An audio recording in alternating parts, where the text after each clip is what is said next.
त्यानंतर मुंबईतली एक महत्त्वाची बातमी, घरांसंदर्भातली। आगामी काळात 10 लाखात 1 BHK घरं मिळतील असा दावा करण्यात येतोय। काल मुंबई महापालिकेच्या विकास आराखड्यामध्ये 10 लाखात 1 रूम किचन घर मिळेल असा प्रस्ताव देण्यात आलाय।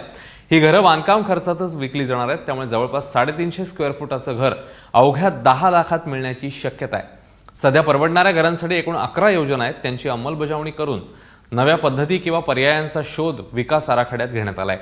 या योजनेमध्ये झोपडपट्टी पुनर्विकास योजना, उपकर प्राप्त इमारतींचा विकास, सहकारी गृहनिर्माण संस्थांचा विकास, म्हाडाच्या इमारतींचा विकास, खुल्या बाजारात विकल्या जाणाऱ्या इमारती, प्रधानमंत्री आवास योजना, मुंबई पोर्ट ट्रस्ट अशा योजनांमधून परवडणारी घरं बांधली जातील।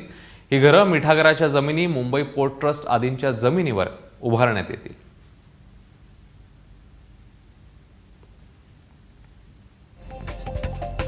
कोणकोणत्या योजनांमधून किती घरं मिळण्याचा दावा करण्यात आला आपण बघतोय। पंतप्रधान आवास योजनेमधून 1,75,000 घरं उपलब्ध होतील।